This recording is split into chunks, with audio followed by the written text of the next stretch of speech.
Hola, bienvenidos a Una Semana en el Mundo, el programa de France 24, en el que los periodistas son los invitados y con quienes conversamos de manera un poco más distensionada sobre algunos de los hechos más destacados de la semana. Para conversar sobre la selección de temas que tenemos para el programa de hoy, hemos invitado a Rafael Manzano, periodista internacional en W Radio Colombia. Rafael, bienvenido al programa. ¿Qué tal termina su semana? Pues razonablemente bien, Santiago. Razonablemente bien. Paso a preguntarle ahora a Gonzalo Báñez, periodista, editor internacional en Todo Noticias TN Argentina. Bienvenido al programa, Gonzalo. ¿Y qué tal termina usted su semana? Bien, por suerte, aquí en Argentina lo estamos terminando un tanto convulsionado, como acostumbra ser Argentina, pero también muy bien, por suerte. Bueno, ya hablaremos justamente de su país y aquí en el estudio de France 24 nos acompaña Kelly Cabana. Ella es periodista enfocada en temas internacionales en RCN Radio en Colombia. También es especialista en conflictos. Kelly, bienvenida al programa y ¿qué tal termina usted su semana? Santiago, muchas gracias por la invitación. Una semana agitada, obviamente, un poco de crispación, algunas reformas que pasaron, otras que no, pero bueno, bien, trabajando. Bueno, recuerden que ustedes también hacen parte de este debate y esta conversación. Pueden dejar sus opiniones, comentarios y preguntas en nuestras redes sociales. Nos encuentran como @France24_ES, @Santilogo, que es mi cuenta personal, y nuestra etiqueta es numeral Una Semana en el Mundo F24, todo junto, todo pegado, para que dejen ustedes sus comentarios a través de las redes sociales. Comenzamos con nuestro primer tema destacado de la semana. Hace poco más de un mes que Turquía y Siria fueron sacudidas por una serie de terremotos que provocaron el colapso de miles de edificaciones, pero también la muerte de cerca de 53.000 personas, a las que se suman miles de heridos. Un mes después, el gobierno turco ha sido fuertemente criticado por esa lenta respuesta dada para atender esta emergencia y también para brindar ayuda a los damnificados. Recordemos que estos terremotos ocurrieron en medio del invierno boreal, por lo tanto, estas zonas afectadas enfrentan bajas temperaturas y también nevadas, aunque pues ya la primavera está prácticamente a la vuelta de la esquina. Las deficiencias en las especificaciones de las construcciones, el clima, el inicio de la carrera presidencial, la crisis económica, son solamente algunos factores que se conjugan en una especie de tormenta perfecta que afecta al presidente Recep Tayyip Erdogan, quien aspira a ser reelecto. Comienzo aquí en el estudio de France 24. Kelly, impresiones de lo que deja este mes después de estos devastadores terremotos allí en Turquía y lo que significa esto de cara a esas elecciones presidenciales. Muy difícil, sobre todo, ¿no, Santiago? Se nota mucha crispación en el ambiente. Pareciera que no es un terremoto solo lo que pasó, sino un terremoto económico y también un terremoto social. Venía Recep Tayyip Erdogan de una baja aprobación, pero este terremoto le pega muy duro, sobre todo a la reacción de las personas de cara a estas elecciones que se van a llevar a cabo en mayo. Esas licencias de las que usted hablaba al inicio, que se dieron para estas construcciones y que finalmente no funcionaron, y muchas preguntas, obviamente, de los turcos, de los ciudadanos. Están pagando un impuesto a los sismos desde 1999 y se preguntan qué está pasando con ese dinero o qué pasó con ese dinero desde ese momento, cuando vemos que la respuesta a este terremoto pues no ha sido tan buena o ha sido muy difícil. Yo creo que por primera vez la tiene un poco duro Erdogan en estas elecciones. Hay mucha crispación en el ambiente y tal vez eso se vea reflejado en los votos de las personas. Puede que la oposición tenga, bueno, las alcaldías de Estambul y, por ejemplo, de Ankara, que son importantes, pero sin duda le pega duro a la imagen, sobre todo del presidente de Erdogan. Paso a preguntarle justamente eso a Rafael. Rafael, ¿usted cree que esta respuesta que ha dado el gobierno turco para esta emergencia le va a pasar factura al presidente Erdogan de cara a esos comicios presidenciales? Es probable, aunque no debemos olvidar que las elecciones están previstas para el 14 de mayo y de aquí a allí en tiempo político es un mundo, ¿no? Es verdad que la oposición ha conseguido consensuar una candidatura con Kılıçdaroğlu, que es un líder socialdemócrata, pero que, digamos, no muy conocido en el país, ¿no? Lo importante yo creo que es que sí, en este caso, la oposición ha decidido unirse todos los partidos para plantarle cara. Es verdad que los alcaldes tanto de Estambul como de Ankara hubieran sido los candidatos ideales, pero uno despierta ciertas reticencias en los sectores kurdos y el alcalde de Estambul, pues que era el candidato ideal, resulta que está incapacitado porque está en un proceso judicial. De manera que lo que ha hecho Erdogan es meter, digamos, en problemas a los candidatos más importantes que tenía en la oposición y está jugando a ser, digamos, en tiempos de crisis, no vale cambiar de caballo al cruzar el río, ¿no? Que se diría. Claro. Y entonces da la impresión de que él quiere presentarse como el hombre que puede levantar al país de nuevo frente a adversarios que todavía no tienen eficacia probada. Gonzalo, su opinión de lo que ha sucedido en Turquía a lo largo de este mes y esta coyuntura política tan particular que se presenta allí en Turquía. Sí, definitivamente. No hay que correr el eje tampoco ni la vista de la situación económica en Turquía, ¿no? Uno de los países más asediados en cuanto a la inflación, que como todos sabemos ha cruzado al mundo entero después de la pandemia y tras la invasión de Rusia a Ucrania, pero Turquía mantiene un nivel de inflación, de aumento de precios cercano al 85% anual, que viene arrastrando también un malestar social que excede, claro está, a la situación y a las autorizaciones que se han ido conociendo para la construcción de, bueno, de todos los edificios que se han visto después caídos por el terremoto. Vale remarcar también, más allá de que Erdogan terminó logrando este adelanto de las elecciones para tratar de jugarlo a su favor, el propio presidente turco quiso, previo al terremoto, unos meses previos, allá por diciembre, tomar una iniciativa política, aumentar los salarios mínimos, por ejemplo, un 55%, también devolver retribuciones a funcionarios en cerca de un 30%, pero esto no había sido suficiente para modificar esa imagen negativa que el presidente turco venía arrastrando, sobre todo de los propios turcos. Y también importante remarcar que la zona donde se produjo el terremoto, cerca del epicentro del terremoto, en la región sureste, allí cercano a Siria, en la frontera con Siria, mejor dicho, era una región que se la consideraba clave, se la considera clave para el destino y el resultado final de las elecciones. Así que no hay que perder de vista tampoco esa situación en medio de esta catástrofe humanitaria y social producto del terremoto. Quiero que hagamos el ejercicio de ponernos en los zapatos de un ciudadano turco a pie, de la normalidad, de la cotidianidad de este país y que tenga que pensar y poner en balance la situación del país, lo que ha significado el gobierno de Erdogan para Turquía a lo largo de estos años, ese intento de su gobierno de darle a Turquía otra vez ese peso internacional y esa fortaleza, sobre todo en los países cercanos, en donde en algún momento tuvo influencia el Imperio Otomano, y la situación actual y la posición que tiene Turquía en el escenario internacional, digamos, en cuanto a la guerra de Ucrania, en donde Turquía ha jugado un papel muy importante como una especie de bisagra entre Oriente y Occidente, entre Rusia y la Unión Europea y Estados Unidos para buscar una negociación. ¿Qué balance ahí se puede hacer entonces de la gestión de Erdogan? Comienzo entonces para hacer la ronda a la inversa, comienzo entonces con Rafael para hacer ese balance. ¿Qué pesa más? ¿La presencia de Turquía a nivel internacional, el desarrollo del país, la presencia internacional? ¿Cuál es el balance que usted haría? Turquía es un país muy curioso porque es un país que está, por ejemplo, en la OTAN, pero, pero en el conflicto con Ucrania se ha puesto de perfil. Pero hay una cosa que sí ha influido mucho Turquía, que es en el asunto del grano. Gracias a Turquía, que actuó como mediadora, consiguieron los buques con grano salir del país frente a una crisis internacional alimentaria. Desde el punto de vista del peso internacional, tengo la sensación de que no es demasiado, si bien es cierto que en el tema de Ucrania, digamos, ha intentado jugar un papel mediador, no es menos cierto que su peso específico en la estructura internacional no es suficiente como para mover la situación geoestratégica. Kelly, su opinión. Sí, sabe que comparto lo que dice Rafael, obviamente ese protagonismo que tiene Erdogan en esta negociación que hicieron para sacar finalmente los cereales de Ucrania y que se pudiera hacer las exportaciones. Y también está metido obviamente en esas negociaciones que se han llevado a cabo en Siria, por ejemplo, que también está metido el gobierno ruso, ha hablado con el presidente Vladimir Putin.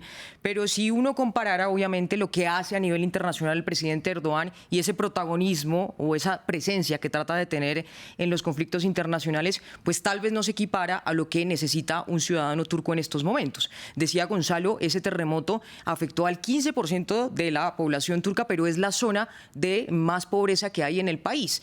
Creo que en este momento, a la hora de votar, por ejemplo, para estas elecciones, pensarían mucho más los turcos en su vida diaria, en lo que está pasando, que en resolver obviamente problemas internacionales o meterse en el rollo y en la pelea que hay entre Ucrania y Rusia. Claro, y aterrizando un poco más, ya le doy la palabra a Gonzalo, aterrizando un poco más la situación, hay que mirar lo que ha hecho Erdogan a lo largo de estos años al interior del país. Hay una extensa censura en los medios de comunicación, hay una polarización en la ciudadanía, pues que vale la pena destacar también, y después de ese intento de golpe de Estado, pues ha generado un montón de persecuciones a nivel militar, a nivel de los ciudadanos, también a nivel político. La situación interna es bastante tensa ya de por sí en el país, Gonzalo.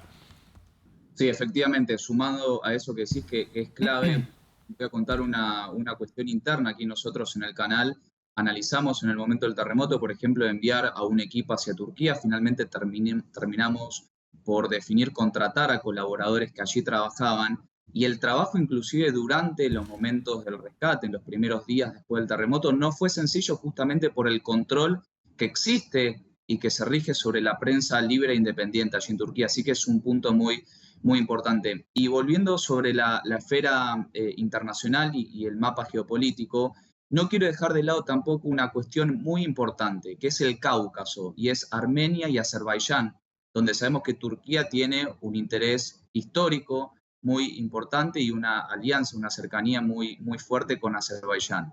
Desde el momento en que comenzó la invasión de Rusia a Ucrania, también se fue intensificando ese conflicto entre Armenia y Azerbaiyán con ataques, con respuestas de ambos bandos, y muchos son los que especulan que ante el debilitamiento de Vladimir Putin en el Cáucaso y por ende también en la presencia entre estos dos países, donde hay 2.000 peacekeepers, 2.000 soldados rusos que deberían mantener la paz entre ellos, o por lo menos buscar la paz entre estos dos países, está detrás la mano de Erdogan y de Turquía para tratar de sacarle el peso relativo que Rusia tiene en el Cáucaso, y muchos son los que especulan con que justamente ante este debilitamiento de Rusia es Turquía quien se metió más de lleno y más de fuerte en el conflicto para apoyar a Azerbaiyán, para aumentar tal vez esta relación tensa que históricamente existe con Armenia. Así que me parece que en el mapa geopolítico, por la importancia que tiene el Cáucaso también para Turquía, este conflicto que está de lleno metido el propio Turquía también es muy importante. Para ir cerrando este tema, para avanzar con los otros temas que tenemos para el programa, ve uno que hay como muchas ramificaciones en la escena internacional. Turquía está en muchos escenarios al mismo tiempo. De cara a esas elecciones, ¿esto cómo convendría, Kelly? Porque lo vemos, como dice Gonzalo, en el Cáucaso, con este conflicto en la región de Nagorno-Karabaj, que hay que decir, lleva casi 85, 88 días completamente bloqueada por unos grupos ambientalistas que son respaldados por Azerbaiyán, y ahí Turquía y Armenia pues están tratando de acercar posiciones a ver si Armenia logra conseguir algo. Vimos la visita de funcionarios armenios en territorio turco para tratar de extensionar un poco allí la relación, pero vemos también a Turquía metida en Siria, vemos también la crisis o la tensión permanente que hay con Grecia, esa relación tensa que hay entre Ankara y Bruselas, con Rusia no se define bien cuál es la posición, son muchos escenarios. Sí, como varios tentáculos, ¿no, sí, Santiago? Y ese protagonismo que obviamente ha cobrado, como dice Gonzalo, Recep Tayyip Erdogan, por estos diálogos que ha entablado en distintos escenarios. Hablábamos de lo que pasa en Siria, pero a la vez que está negociando y está tratando de arreglar las cosas con el régimen sirio y también con el presidente Vladimir Putin, está atacando a los kurdos en esa parte del país. Entonces, se viera como unas por otras, como tratando obviamente de hacer presencia en el escenario internacional, pero haciendo tratando de hacer las cosas bien. Usted lo decía y lo ha reseñado, varios periodistas que han denunciado obviamente que no hay libertad de expresión, no hay libertad de prensa en Turquía, y muchos de estos migrantes que han denunciado las cosas que les han hecho cuando son trasladados de otros países a Turquía, que es un acuerdo que finalmente se hicieron los europeos con este país para atajar un poco esa migración. Entonces, claro, Hay muchos escenarios, muchos tentáculos, pero casi que todos no salen bien. Esto obviamente yo creo podría afectar a la imagen de Erdogan directamente en su país. Rafael, para el cierre, la conclusión de este tema, ¿cómo ve entonces usted esta campaña del presidente Erdogan para lograr llegar a una reelección? ¿Será posible? ¿Será reelecto? ¿Lo ve usted gobernando Turquía por unos cuantos años más? Las elecciones en Turquía, según los organismos internacionales, son limpias, pero no justas. ¿Qué quiero decir? Quiero decir que no se mete la mano en la urna para cambiar los resultados, pero sí toda la presión de los medios de comunicación, de las radios, de las televisiones, meter en la cárcel a los disidentes, presionar a los periodistas, presionar a los medios de comunicación en general en sus directivas. Yo creo que hace que, digamos, la población reciba una información muy sesgada. En cualquier caso, en esta ocasión, la información, digamos, viene opacada, la falta de información viene opacada por el hecho de que están viviendo una situación terrible con el tema con el asunto del terremoto. Yo me temo que finalmente puede haber un descalabro en la oposición, a pesar de que han unificado una plataforma, y me temo que Erdogan podría ser reelegido.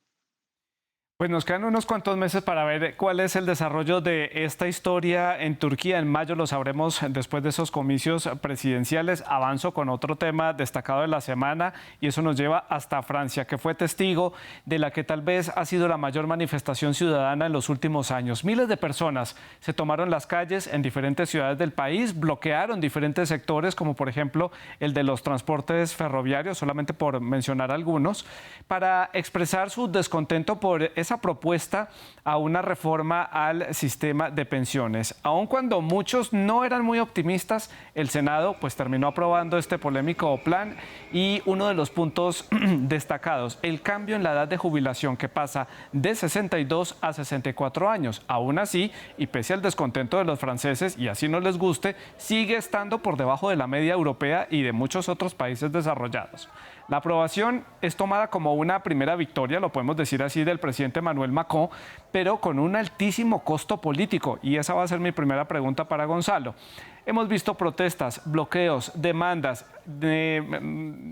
cambios en el sistema de pensiones y un sinfín de reclamos que fueron los temas de esta semana en Francia. Gonzalo, un alto costo paga el presidente Emmanuel Macron por este proyecto de ley y de reforma al sistema de pensiones. Sí, definitivamente. A ver, no hay duda tampoco que el presidente francés sabía lo que se estaba enfrentando al momento de impulsar esta controvertida modificación en el sistema de pensiones, pero también es cierto y sucede alrededor del mundo, ¿no? El sistema de pensiones actual, ante una edad que es cada vez más alargada, la gente por suerte también vive cada vez más tiempo, por ende también se extiende el tiempo de vida laboral. Empieza a quedar recluido y los países necesitan también, para cuidar sus arcas y sus finanzas y su sistema fiscal, necesitan ir poco a poco modificando esta edad jubilatoria. Esto es a lo que se enfrentó Emmanuel Macron, pero también es importante, y muchos en Francia así lo resaltaban, como una vez más los sindicatos, que muchas veces se los creía olvidados o con poco poder político y pulso social tal vez, vuelven a tomar la calle. La manifestación que vimos esta semana fue realmente multitudinaria. Muchos dicen la más multitudinaria desde las primeras que empezaron, si no me equivoco, fue la sexta. Y se espera que sigan creciendo de aquí hasta el 12 de marzo, que es la fecha en la que se debería terminar por definir este proyecto. No hay duda de que Emmanuel Macron, un presidente cosmopolita y globalizado, podríamos decir, se está enfrentando también a distintos sectores que miran con cierta desconfianza tal vez esta postura del presidente y no se abren ante esta situación. Así que este es en principio el panorama que hemos visto a lo largo por lo menos de estas últimas semanas.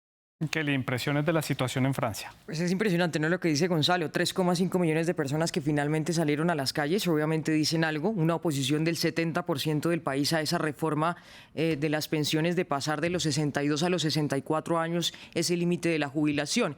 ¿Sabe que sí le puede cobrar obviamente al presidente Macron por el lado político? Es el protagonismo que ha tenido en los últimos días o en los últimos meses Marine Le Pen, que es opositora, que es de derecha y que obviamente va en contra de la reforma finalmente. ¿Ha visto entonces la derecha en esta reforma y en esta crispación que hay entre los franceses por esta propuesta del presidente Macron una salida para tener protagonismo político? Por ese lado, pues podría tener algunas consecuencias el gobierno de Macron. Sin duda, él ha dicho, obviamente, y lo ha dicho de frente a los sindicatos y de frente a los franceses, vamos hasta el final con la reforma porque se necesita, y muchas críticas obviamente de otros países europeos que dicen como un poco los franceses tienen vacaciones, no tienen tanta edad de jubilación. Pero responden los franceses y los sindicatos en esas manifestaciones, bueno, hemos peleado muchos años para tener esta jubilación, hemos peleado duro, le va a pegar duro, obviamente, a las mujeres, entonces vamos a seguir. Es incierto el desenlace, pero dice el presidente Macron, vamos hasta el final con la reforma. Vamos hasta el final. Uno de los puntos particulares es que no ha habido ahí un acercamiento entre sindicatos y gobierno. Rafael, su impresión aquí, yo creo que hay que destacar este descontento que hay de los franceses, sin embargo, reeligen al presidente Macron nuevamente para continuar en el poder, pero sí hay un peso grande entre los ciudadanos que les cuesta como aceptar un poco el rumbo que toma Francia y que va de la mano con el presidente Macron. ¿Qué piensa usted? Sí, lo que pasa es que generalmente nadie en las elecciones a la presidencia francesa nadie gana en la primera vuelta. Todo el mundo generalmente se deciden las cosas en la segunda vuelta. Y la segunda vuelta se pueden encontrar, como ocurrió la vez pasada, entre Macron y Le Pen. Y la ciudadanía francesa, frente a Le Pen, prefiere votar a Macron, aunque no sea, digamos, el personaje que él quisiera, que ellos quisieran, ¿no? Marine Le Pen está sacando un buen rédito de esto, porque decía Kelly que tenía tirón en este sentido. Ella se ha puesto muy de perfil. El mundo de Le Pen no ha salido a la calle, no se está movilizando, pero todo el mundo sabe que está en contra del aumento de la edad de jubilación. Yo creo que estoy de acuerdo también con Kelly, que Macron está dispuesto a llevarlo hasta el final, porque hay dos formas de hacer política, en mi opinión. Una, bueno, en general, una es hacer lo que uno cree que hay que hacer y otra es hacer lo que dicen las encuestas. Y creo que Macron está por la primera opción, hacer lo que cree que hay que hacer, porque no solamente en Francia, en España, en Italia, en Alemania, en toda Europa, como decía Gonzalo, se pone de manifiesto que el sistema público de pensiones necesita en este momento, digamos, un cañonazo de vitaminas, porque en caso contrario el sistema público de pensiones se hundirá en los próximos 15 a 20 años.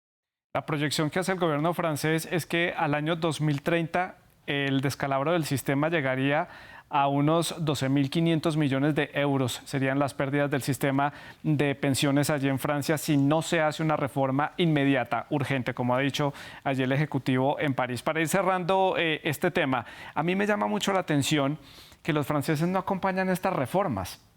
Cada vez es más difícil para el gobierno francés llevar adelante algún tipo de cambios y de reformas. Lo vemos desde que llegó el presidente Macron al gobierno y durante la crisis de la pandemia. Fue muy difícil poder sortear la situación, Kelly. Sí, ha sido muy difícil, sobre todo porque finalmente los ciudadanos están respondiendo. No sé si esto sea un fenómeno, Santiago, que sea mundial, obviamente, como vimos las protestas en 2018-2019. Cada país y cada manifestación, obviamente, se iba dando contra reformas de gobiernos que se presentaban y las reformas tributarias y las reformas pensionales parecen ser las que más crispación, obviamente, generan entre los ciudadanos. Sí es como un movimiento de respuesta, sí se ve, obviamente, un cambio de los franceses, pero como decía, obviamente, Rafael, le siguen votando a Macron, pero ahora sí lo están criticando. Es decir, ahora sí en su cara le están diciendo, esto no nos gusta, esto no va a pasar, esto no tiene sentido. Es como una expresión nueva, como que hay algunas medidas y algunas maneras de que los ciudadanos finalmente se manifiesten. Puede que se sigan manifestando. El problema es que, obviamente, como decía Rafael, el gobierno hará lo que tenga que hacer para que esto salga. Es una promesa de campaña de Macron. Rafael, regreso con usted. Dejo a Gonzalo de último en la ronda porque vamos a pasar a un tema de Argentina que quiero empezar a tratar con Gonzalo. Retomo entonces la comunicación con Rafael preguntándole si esto tiene algún peso para Francia dentro de la Unión Europea. Francia es, junto con Alemania, esos países llamados a tener cierto liderazgo después de el fin del gobierno de Angela Merkel y el retiro del Reino Unido a través del Brexit. Y este tipo de zancadillas o piedras en el camino le pueden entorpecer ese camino a Francia para llegar a tomar el liderazgo que muchos piden y reclaman al interior de la Unión Europea? Pues yo creo que en los últimos años ese eje histórico entre esa locomotora europea del eje franco-alemán se está diluyendo mucho. Funcionaba mucho con Angela Merkel, funcionó con Sarkozy también en su momento, funcionó con Macron, pero yo creo que ahora la situación en Alemania ya no es de la capitalidad europea y dudo que se ponga de nuevo en marcha ese eje fundamental, sobre todo porque Europa se ha vuelto muy multipolar, especialmente después de la salida del Reino Unido del Brexit. ¿Le puede ir bien, le puede convenir a Macron esto? Probablemente sí. Probablemente Alemania con Scholz ha perdido mucho peso específico en la Unión Europea y a lo mejor Macron, que recuerden ustedes que fue el primero en empezar a negociar con Putin para acabar con la guerra de Ucrania, claro, pues puede resultarle cómodo en el conjunto de la Unión Europea. Sí, y creo que a Alemania le cobran mucho esa falta o esa rapidez, esa falta de tomar decisiones rápidas, por ejemplo, con el tema de los tanques para enviar a Ucrania. Ahí Alemania, digamos que tuvo un poco como que el camino se le iba complicando. Bueno, si les parece bien, dejamos el tema de Francia ahí, nos vamos hasta la región de América Latina y nos vamos puntualmente hasta Rosario, provincia de Santa Fe, en Argentina, ciudad que esta semana fue protagonista en los medios debido a la llegada de unos 1.400 militares para brindar seguridad. La decisión, para muchos tardía, la tomó el presidente Alberto Fernández después de un ataque de grupos que están ligados al narcotráfico a la familia del jugador de fútbol Lionel Messi. Pero este ataque, que afectó a un ídolo nacional, puso sobre la mesa una realidad que todos sabían que estaba, pero que tal parece que no querían aceptar, y es la gran presencia de grupos narcotraficantes en la provincia de Santa Fe, en Argentina. Y todo lo que eso conlleva, claramente, la violencia, la lucha entre las organizaciones criminales. Solamente allí en Rosario se han saldado ya con 95 muertos en lo que va del 2023.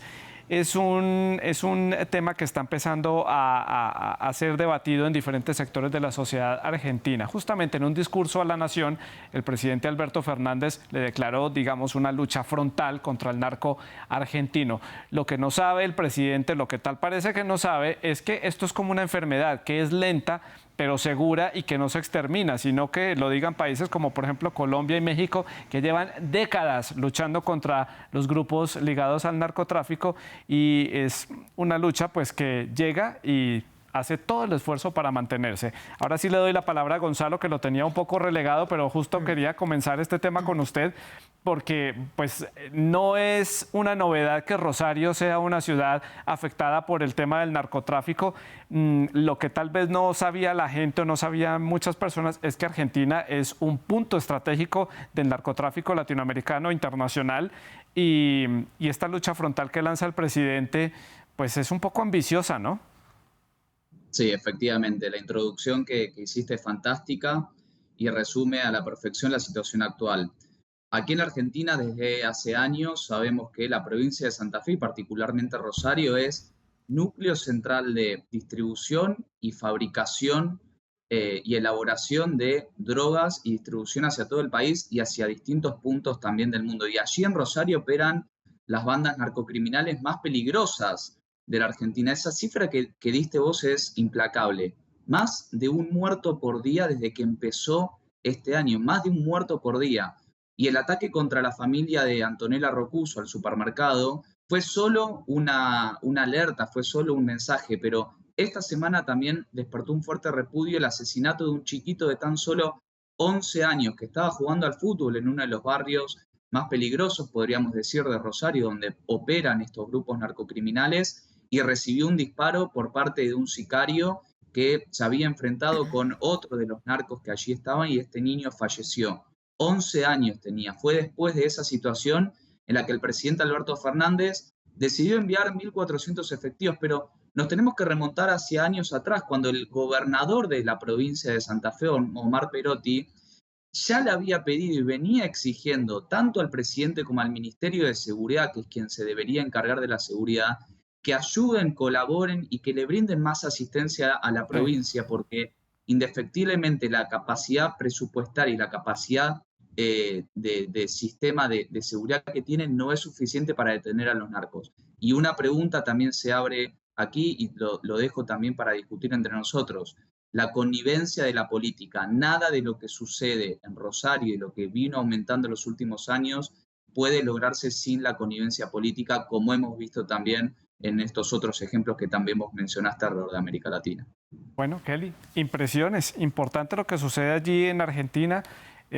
Compleja la situación de seguridad. Sí, muy difícil. La pregunta sería si la respuesta finalmente es la militarización de la zona, porque en México hemos visto casos, y aquí en Colombia también, donde finalmente llevar a los militares y a los soldados no ha funcionado para controlar el narcotráfico y el microtráfico, que también es una cosa que va de pequeño a grande. Pero también es muy interesante, no sé si Gonzalo obviamente lo haya mencionado o lo sepa, lo que decía el ministro de Justicia en Argentina, que era un poco desligar a los que están en las prisiones, en las cárceles, a los que están afuera, que hay una red operativa entre ellos que sirve para que este narcotráfico siga funcionando en la región. Un poco lo que pasa con Ecuador y ese fenómeno que hemos visto de cómo desde las cárceles los narcotraficantes siguen manejando obviamente los negocios y siguen traficando. Pero muy difícil la situación en Rosario, y no sé si la respuesta finalmente sea la militarización, si eso funcione para bajar no solo el tráfico, sino las muertes. Más de 90 muertes es absurdo.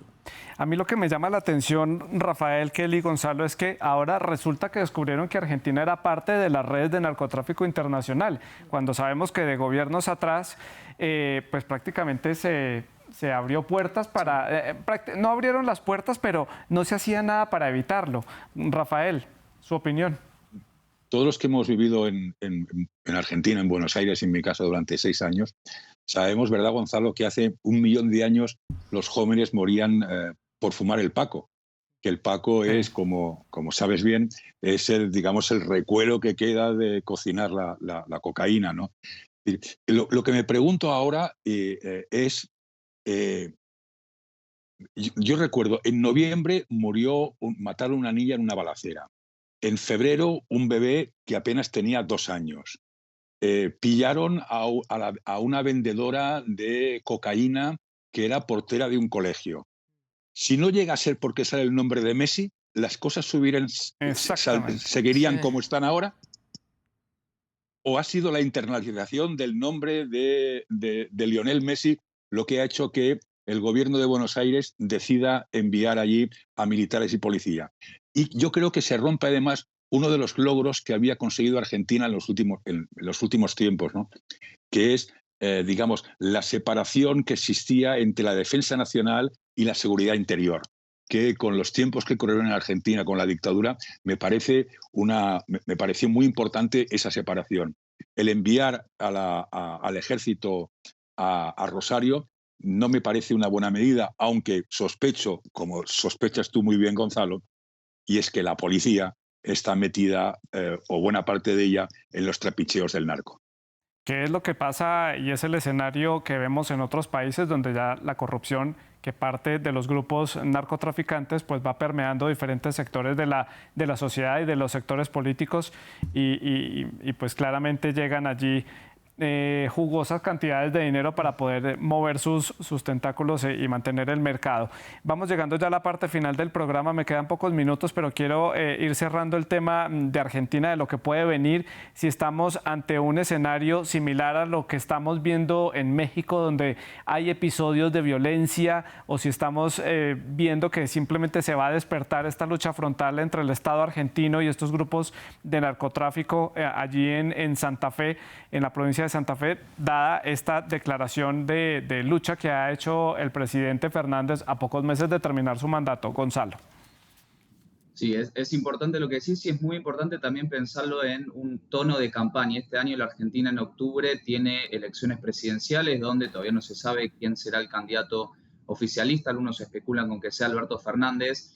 Y no por nada también esta situación, este ataque a la familia de Messi ocurrió ahora. Mucha es la lectura también política que se hace alrededor de esto, de decir, bueno, por fin, como bien decíamos recién, por fin se le presta atención a la situación en Rosario. Yo soy un tanto escéptico en pensar que haya un enfrentamiento y una intención de lograr desterrar y lograr frenar por completo el narcotráfico, porque está muy metido la raíz en Santa Fe, en Rosario, y lo que se ve en esa provincia es muy similar a lo que se ve inclusive, o que se ha visto más aún en Colombia y México. Es muy difícil, con tan solo 1.400 efectivos que se envíen a la calle, tratar de sacar de raíz una situación que viene desde hace años. Como decíamos, están los grupos en las cárceles comandando todo, tienen una red de narcotráfico muy establecida a través de sicarios y pequeños proveedores. Entonces esto no es algo que se pueda solucionar de un mes a otro, ni siquiera que se va a poder solucionar de aquí a octubre cuando son las elecciones, sino que se necesita un proceso